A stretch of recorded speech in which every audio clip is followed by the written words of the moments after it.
Even before all of the science and the technology that's come to medicine, especially over the last 3 decades, and it really has been remarkable, the thing that we were actually trained to do was pattern match. And so the touch, the sound, the sight, and even the smell, that was, interestingly, one of the key insights the phlebotomist had that I mentioned was that sepsis smelled differently to him. I'm going to just go ahead and kick us off. What if you're a leader who already works in the space of those they serve? What should you be thinking about? I did a workshop with all medical administrators and doctors. Bold immersion is a practice where you deeply immerse in a problem or opportunity. They liked it so much they wanted me to come back, and they said, we need our ER doctors to take this. And I started thinking about it, and I went, uh-oh, they spend all their time in the ER, and they are there with customers in their face. And I got really anxious, and I called them. There was one that had spent some time, I was really good friends with the people in ERs, and he goes, no, don't be scared. You got this so right. Let me tell you a story. And so he turned me on to Dr. Todd Allen. Let me tell you why he's the answer to this question. Because about 7 years ago, I almost died of a spine infection, and then I got sepsis. So I interviewed him, and I'm going to actually include him in this. We're going to hear his whole interview. Dr. Todd Allen spent 22 years in the ERs of one of the greatest healthcare organizations in the world that President Obama even mentioned as one of the top three. Emergency medicine was his genre. He was the medical director of emergency medical there, and now is the chief quality officer at Queens Medical Center. So how are you doing, Todd? It's good to see you again. Mark, good. Thanks for letting me be on and spending some time with you. You bet. We have a very specific question. One of the tactics in rapid innovation is to do a deeper dive and understand what the clients and the prospective clients, and in your case, a patient needs more. And sometimes this is called contextual inquiry in innovation. Sometimes it's called product ethnography. When you get into operations, Lean has a whole doctrine about at least looking internally, not necessarily at the client's world and their behavior, but they have something called Go to Gemba, and there's many others in innovative roles. And I heard your story that involved some study that I want you to tell yourself. And you've had a particular experience with the power of observation in observing patients. Could you tell us about the start of that story? What was the impetus in even wondering about it and set up the very beginning without telling us the whole story yet? Yeah, sure, Mark. So the story is around the condition that's called sepsis and septic shock. It's essentially when an infection, bacterial or virus, kind of rages throughout the body. And boy, when it gets going, it's hard to stop. And it's one of the biggest causes, if not the biggest cause, of patients dying in hospital due to sepsis from any cause. So pneumonia progresses to sepsis, a body-wide infection. A urine infection progresses to sepsis, and it leads to a lot of ICU care, a lot of suffering, and a lot of death. So Intermountain started to get interested in this, or I started to get interested in this in 2002, and it really was under the leadership of a physician named Terry Clemmer, a visionary intensive medicine physician. He needed a partner in the emergency department. To get on the pathway that you're describing, the contextual ethnography. He knew he needed someone in the emergency department to partner with because that was a place where this happened. So he kindly, grabbed me by the shoulder, brought me in, and that started a multi-decade journey, really, as you described, in sepsis and trying to figure out how to identify sepsis sooner, how to treat sepsis more consistently and achieve better outcomes. And to do that, as you described, really took the context. You had to know the context of the places where this work happened. Tell me a little bit about maybe the dark side before you started to help this situation. If I had had sepsis back in 2000 and been at any organization that was average, or maybe even some of those that were slightly subpar, what's my mortality rate if I show up maybe a little bit late with this infection to the ER? Yeah, no, even if you showed up on time, Mark, the dark side of it really is we didn't treat it with any urgency. We didn't understand the mechanisms of it. And so, in many cases, whether it was, waiting at home and trying to tough it out or coming to us, and we were just kind of slow in understanding the severity, 50% of patients would die in the good studies that were done in ICU patient populations with severe sepsis and septic shock, 50%. Incredible, right? And it was due to all sorts of things: delay in recognition, delay in treatment with antibiotics, delay in treatment with the right fluids to sort of fill the tank, as it were, so the heart could pump the oxygen around. Chemicals, medicines that we use today that we didn't know were helpful, back in the day. A whole host of features. You'll hear me say this a lot if you talk to me for any length. It's complicated, right? And medicine is complicated. People are complicated.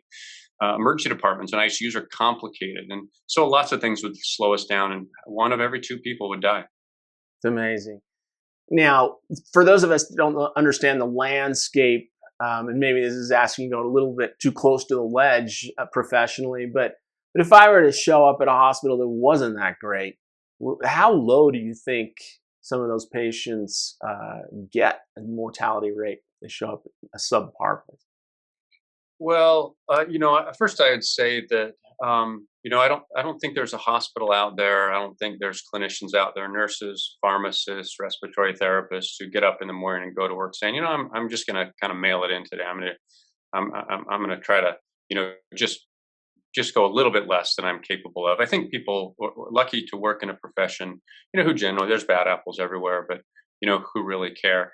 It's about the same though, Mark, again, for those different reasons, delays in diagnosis, delays in therapy, and especially when, it involves really intensive care and the need maybe to transfer a patient across state lines or via air to a tertiary referral center with good ICU capability.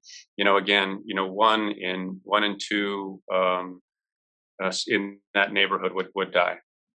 And as you started studying it, my understanding, and correct me if I'm wrong, is that you followed a reasonable and pretty standard impulse to go to all the people involved in the centers and just talk to them without as much observation as you did ultimately. Just talk to them on what was going on, and as you brought that information back, it wasn't enough. Is that right? Yeah, I did a little bit of that, but I understood that that the need for that thing in a very little degree. So my first solution, actually, you may not know this, was to solve it with a computer. Where I worked, we were lucky to have one of the best internally developed computer systems in the nation. Really good clinical data that matched with good clinical decision support, electronic decision support. I thought, oh man, easy if I could just do that. It failed 4 times before I figured out I had to go figure out what was going on at the front line, as you described. So began to do that, have those conversations with people. And I think, as I mentioned, Terry Clemmer, he was really patient with me and let me learn the hard way, fell, a few times and coached me towards that. So I did a little bit of that, but it really hit home, I think as I began to develop more system level responsibility with respect to sepsis, where I had to understand that all emergency departments weren't created equal. The staff in those emergency departments weren't all created equal. The patients who came to those emergency departments weren't all created equal. And I needed to develop an understanding of those subtleties in order to design systems that worked in each of those contexts. And that took some time. There's 2 ways that you could do that. One, go to all those emergency departments, spend time sitting, watching, learning, observing, talking to people, taking notes, being thoughtful about how those notes were organized. But 2, just watch individual patients. And watching individual patients took a different sort of skill set that, again, this is a science that has to come to medicine. It's a science that's late and capability that's late to come to medicine. You're seeing pockets of it here and there, but understanding the patient level context, the family level context, the community level context, there's a lot of work to be done there. And, I think for me, the door is just barely ajar, perhaps, but it did become, as I watched those individual patients, even some of my own, where I had to sort of step outside myself as a practitioner and watch the context of that patient, really helpful in designing systems that would ultimately drive different outcomes, change 1 in 2 mortality to 1 in 10 mortality.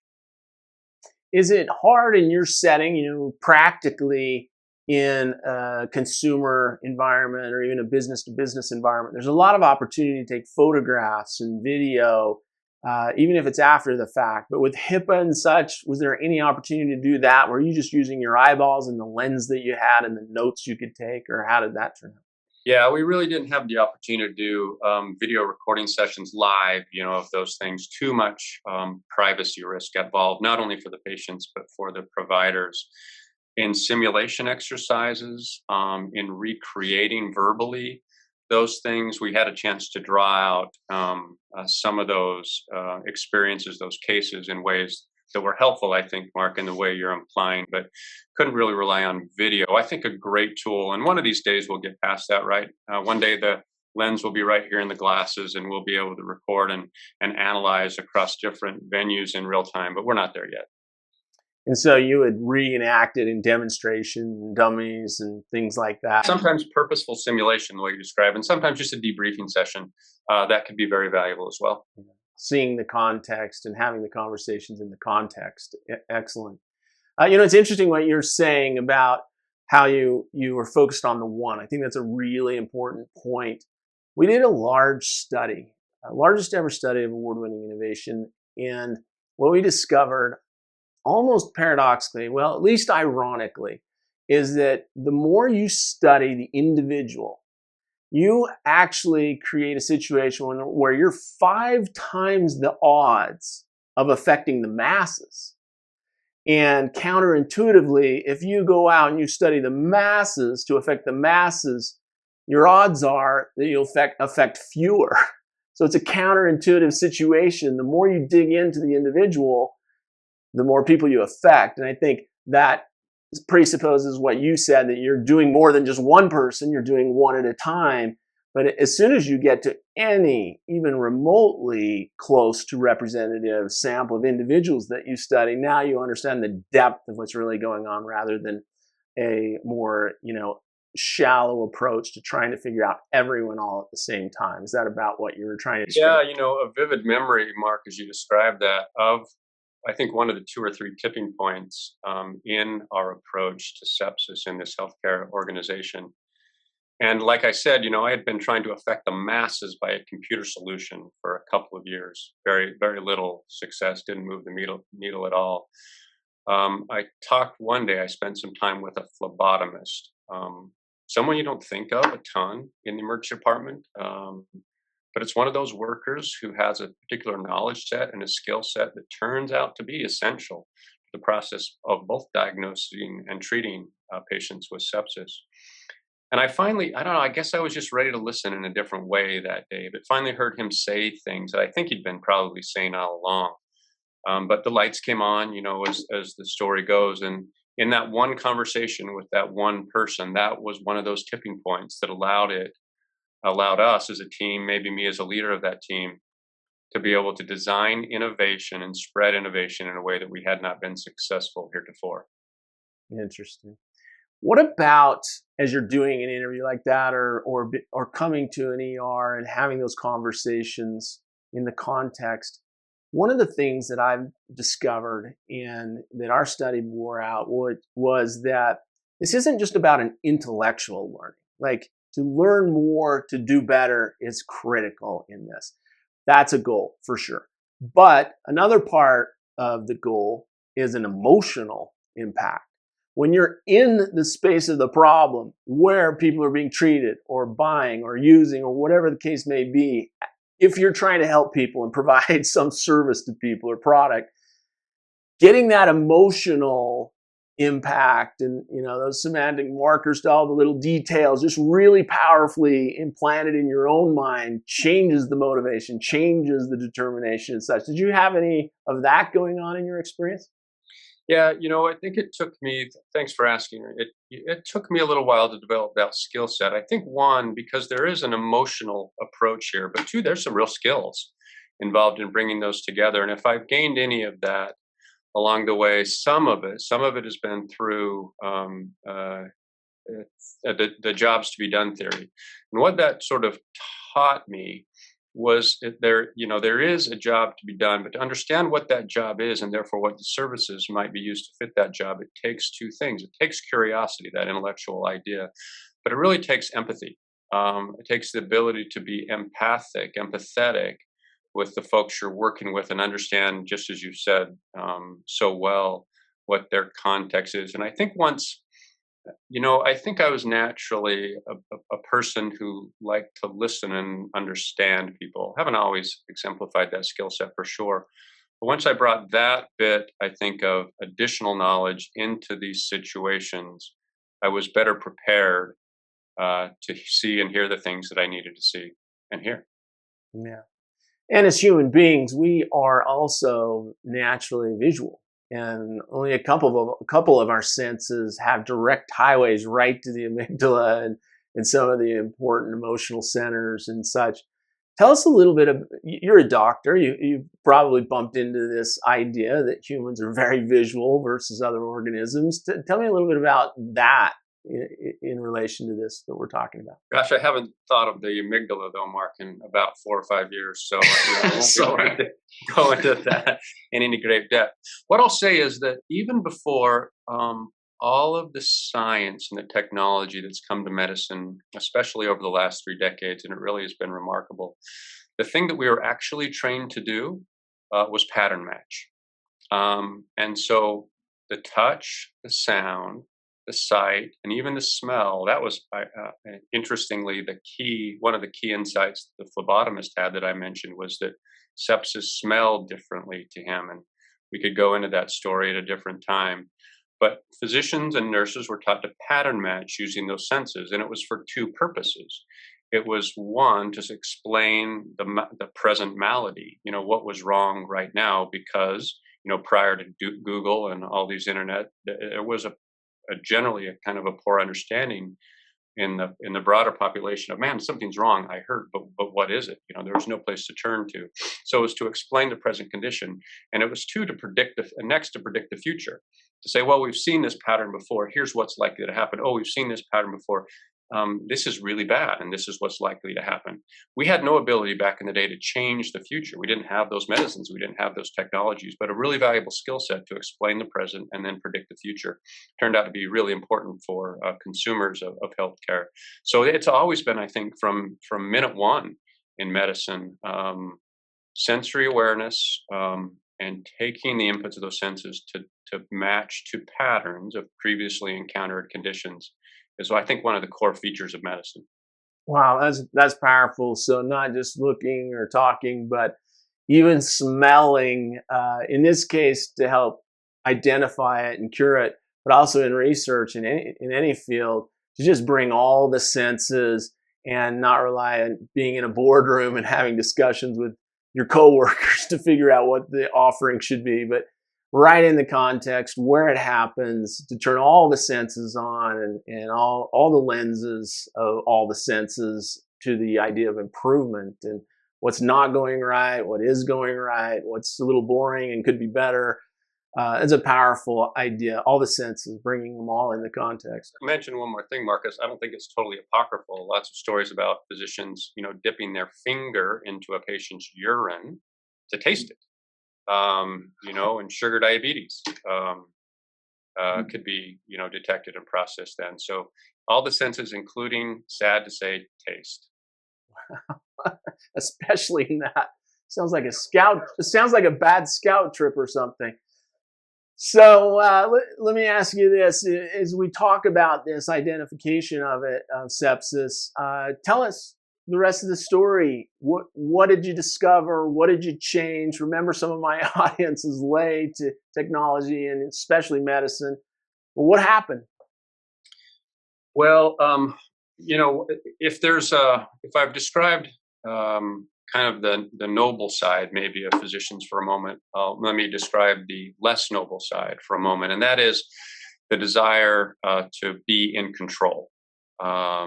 That there's a kind of a top-down command and control structure in medicine that starts with the physician. What we learned is we had to release that. We learned that if we tried to put ourselves in charge of every single decision, approve every single decision. Those delays that we talked about at the first of this episode were going to happen, and the outcomes were not going to be as they could. So we had to give up control to the phlebotomist, to the nurse. Now, we did it under a professional model. We knew the nurse and the phlebotomist were going to be working as hard as we were to understand, diagnose, and treat the patient with potential sepsis and septic shock.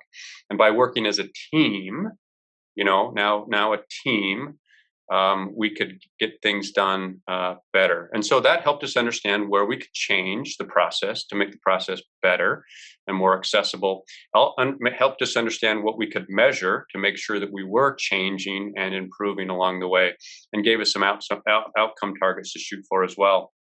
It began to slowly turn the dial where, first we could show that we gave antibiotics sooner, and then we could show that we gave fluid more regularly. But it took about 2 years. We could show that mortality, the death rate from sepsis, was decreasing. And that's when the light bulb finally came on, I think, for the system and for all the people. They said, wow, we trusted in this thing. And, hooray, we gave antibiotics 30 minutes earlier. But oh my gosh, now 2 years later, less people are dying. I don't know which people are not dying, but statistically, we can show it. We can prove it. People are dying less, and they're walking, and we knew they were walking around today.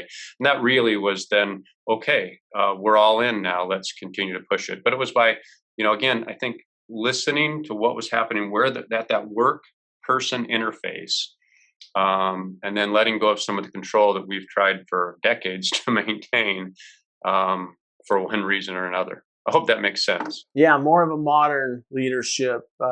It's interesting, command and control. We think of the assembly line and also the military, but even the exceptional companies and organizations have jumped ahead and even leapfrogged most corporations in sharing leadership and having a little more of a modern leadership. And you're saving lives with it. That's terrific.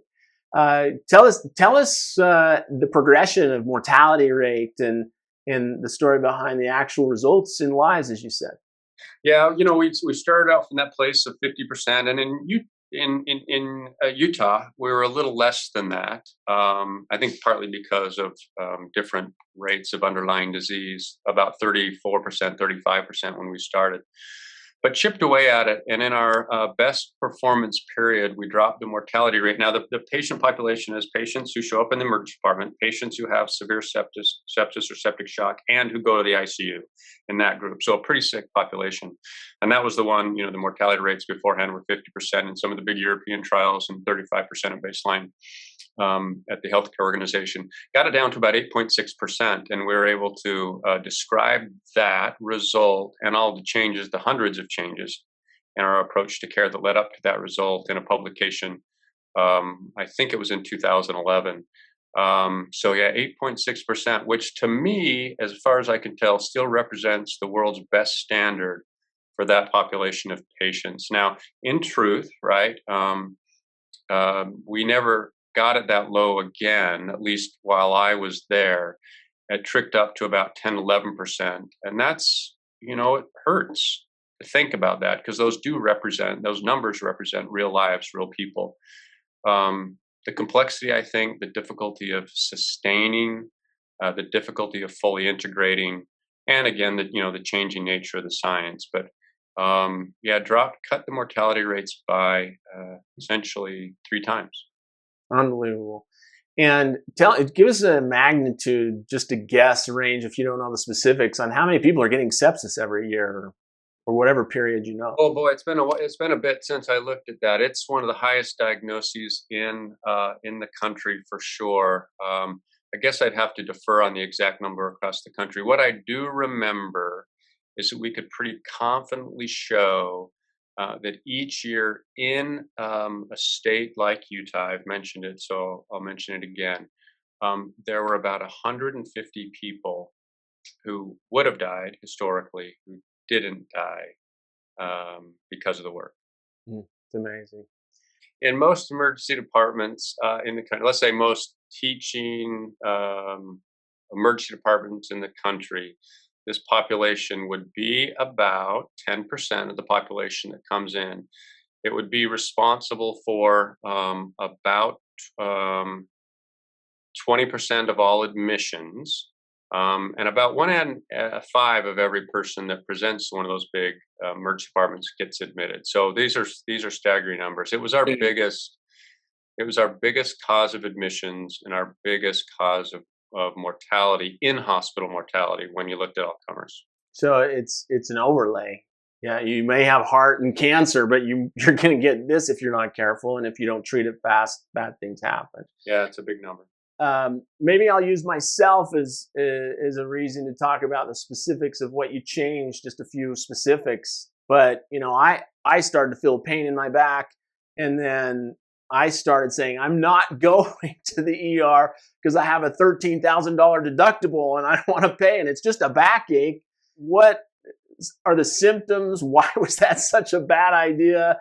And what did you do to change someone like me that maybe finally shows up and make me okay? Yeah. What, I don't know a ton of the specifics of your case, Mark, but that's a classic example of a case that's going to get diagnosed late for 2 reasons. One, maybe you're reluctant, and in this country, lots of people are reluctant to seek healthcare when they need it because of the factors that you mentioned. But number 2, the back pain, might not have triggered that thinking in our heads, oh, maybe sepsis should be on the list of the possibilities here. And my guess is what happened with you, a bacteria gets in the bloodstream, flirts around for a while, and then for whatever reason just drops itself in the back, in the bone, or in the spinal cord.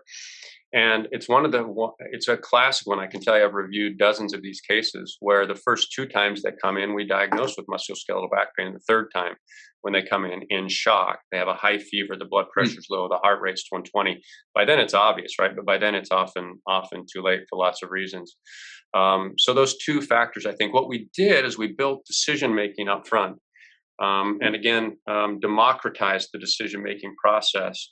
So if the right triggers were met, I would be prompted either by human sources, or again, some computer sources or other sources, to say, hey, put sepsis on the list of possibilities here. And once that starts in the brain, you kind of drop some of your biases, the heuristic biases that you have. And so you'll act a little differently. The diagnosis process will be a little differently, and you'll catch more of those than you missed. So I think those are the big things: is democratize the ability to escalate that up the list, and 2, put in more sensitive triggers so that it wouldn't require, my brain to pattern match in something where the patterns were subtle. There were better tools to match the patterns when they were quite subtle, but then that could be surfaced to the team, that multidisciplinary team that we talked about, to get things going, diagnostic things going. And maybe it was just musculoskeletal back pain, right? Maybe it was just like a strained ligament. But at least we'd be thoughtful about dismissing sepsis along the way and not just ignoring it. Excellent. Interesting. Mine was thought to be a disc that ruptured that I didn't know. It popped forward instead of back towards the spine where it would hurt. And I just didn't know that was going on. And the 2 factors combined, I had that strep C invasive in me, which a lot of people do a lot of the time. And the injury and that were a bad combination, they think. Anyway, well, so tell me a little bit, just in closing, tell me a little bit about what are the other things that will happen, you think, in the future to help observation of cases and getting a 360-degree 3D view of what's going on in a patient's world and life and treatment to help them. Any interesting examples from your world? First of all, like many fields, you mentioned the automobile industry. Medicine is progressing by leaps and bounds. Even the strain of COVID over the last 2 years has helped the field of medicine, the industry of medicine, not only learn things about COVID, but learn how to learn and learn how to develop in ways that we hadn't done before. So put that as the context. Number 2, I think organizations are doing better at teaching some of these human factors, let's call it that for a moment, but including the contextual ethnography, teaching clinicians a little bit. We don't have to become experts in it, but a little bit about it so we understand the theory, the basic theory and tools that are associated with solving problems in healthcare a little bit differently. The next thing is we're doing much better at building good data systems, good clinically based data systems to help us understand where we are and how we might improve. Up to about maybe only 10 years ago, Mark, the data systems that we had within healthcare were financial systems for hospital and clinic performance, vastly underpowered to understand and really change any of these problems. We're getting a lot better at that now. And finally, we're beginning to organize ourselves a little bit differently. So, I mentioned it, with the command and control.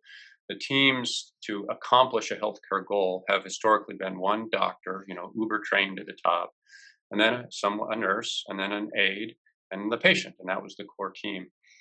We now know we need to organize in medicine differently. The multidisciplinary teams that I talked about, where the phlebotomist matters, where the care manager matters, where the pharmacist certainly matters, right?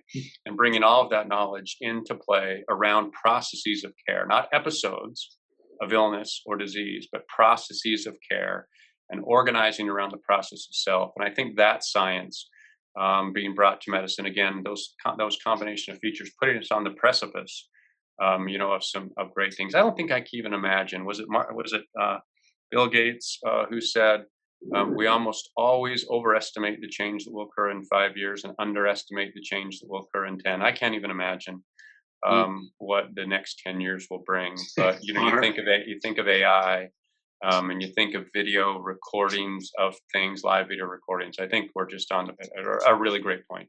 I want to thank you for your time. I want to thank you also because I say often that my wife and my son saved my life by carrying me to the car and forcing me with my 105 temperature to go to the hospital when I didn't want to. I was in too much pain and all the reasons stated earlier. But your hard work, your hard thinking, and your hard seeing had probably something to do with me being vertical today. So I really appreciate you, my friend. Dr. Todd Allen, thanks for being with me today, and thanks for your work. You bet, Mark. Lovely for you to say that. Thank you. Todd said, I think we need to go get our own data, which is a synonym for bold immersion. Mm-hmm. I think we need to go to the ER and have these discussions and see what's actually happening and see the process unfold before our eyes and take our own data down. And so they did. And they reduced the record to 9%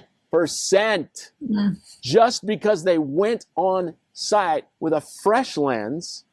He was leading a bunch of ER doctors, and they'd been there. They'd lived there. They served there. And instead, they stepped back in their own place of work, and they watched things occur in a lens of improvement, through the lens of improvement.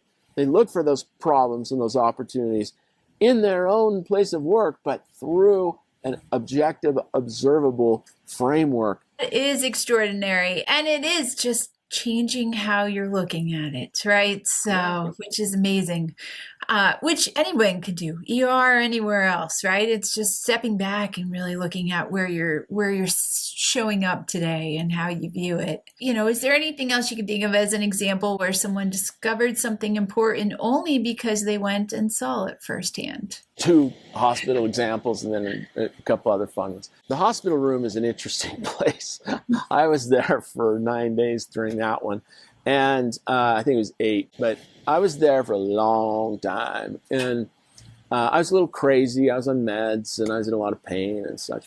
It's really boring. And so IDEO, which was the firm that Diego Rodriguez used to work for, this was one of their stories again. And Diego told me this one too. And I lived it in my experience. He said that they had a client come, and there's a TED Talk on this. You can look up IDEO and hospital rooms and you'll see a TED Talk on it. But you get to the hospital and you are no longer a patient if you're a doctor. And if you're an administrator, you're focused through your own lens, as Angela started out this conversation saying. And they decided that they needed to do what they usually do. They need to do some bold immersion. They called it contextual inquiry or something else. One of the other names for it's the same thing with 90%, 80% overlap. And they put a camera with one of their workers, and they said, "Sorry, we got to lie in your bed, and you're paying the bill. We're going to lie in your hospital room bed, and we're just going to take video." And like, "What are you taking video of?" And they said, "We don't know. We should take video."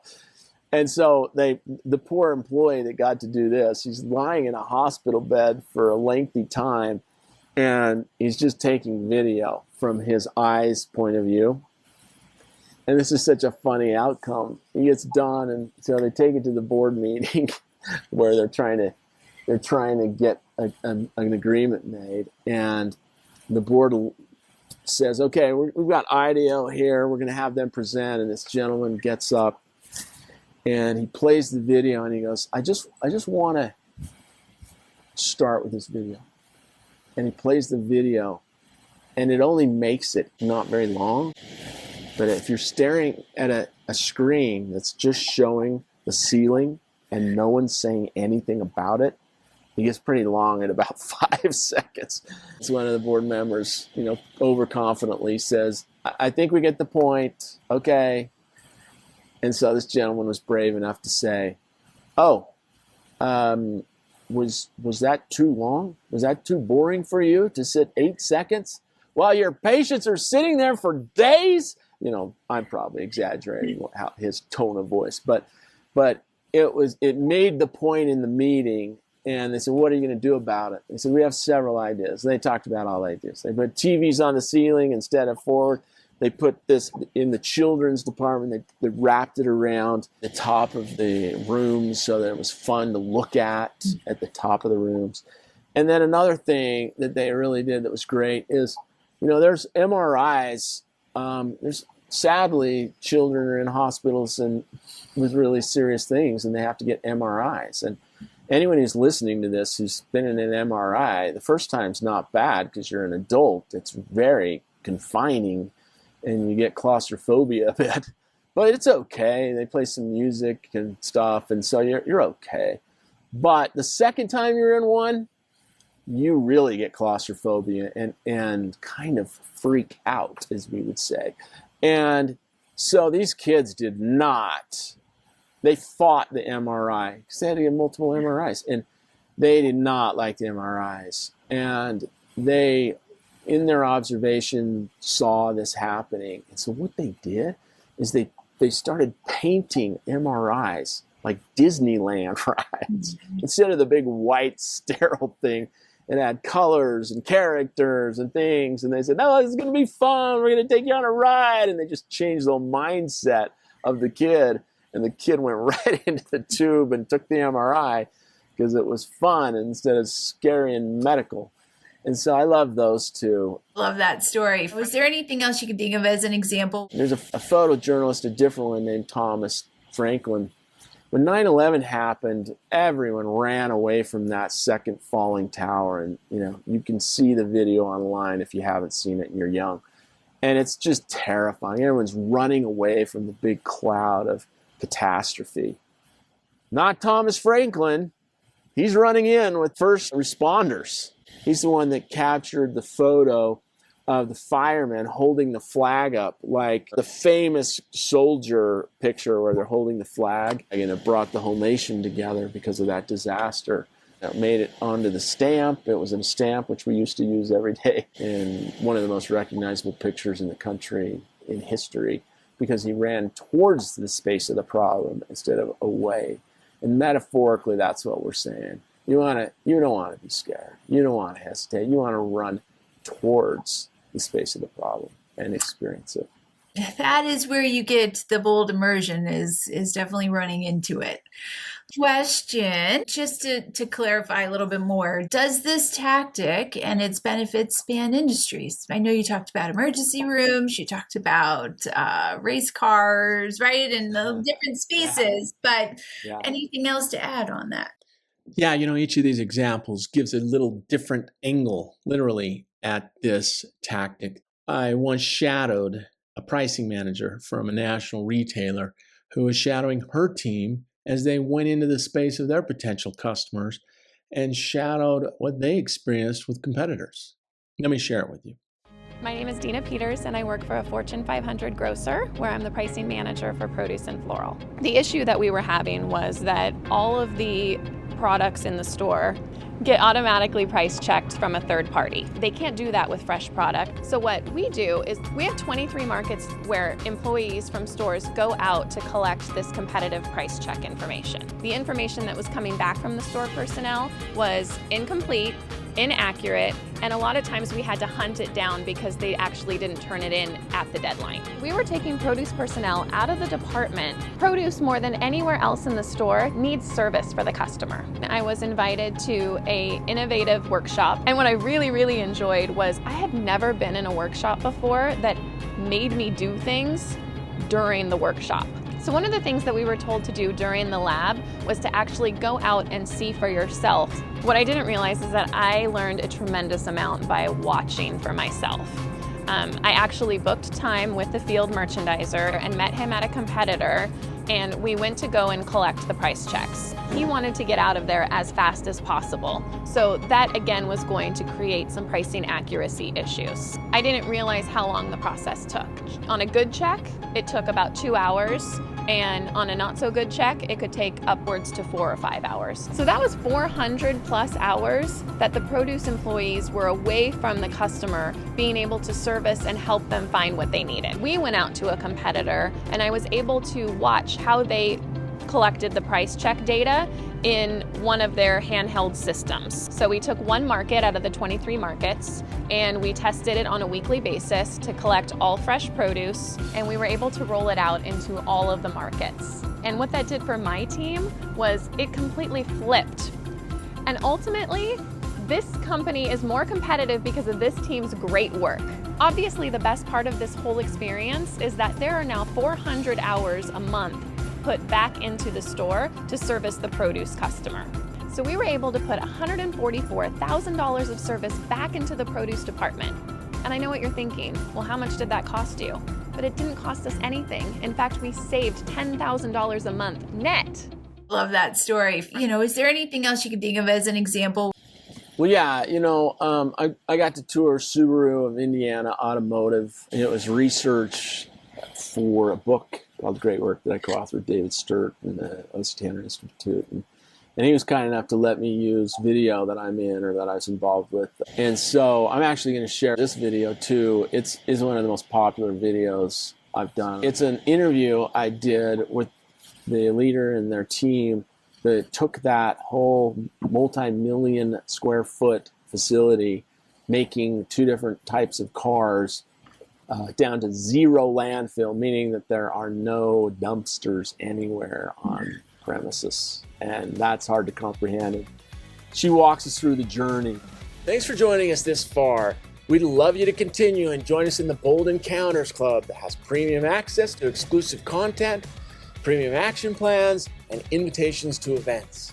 Simply visit boldencounters.tv, Spotify, or Apple. If you prefer to watch premium on YouTube, go to boldencounters.tv and you'll get the links to unlisted episodes for premium on YouTube right there. We look forward to seeing you.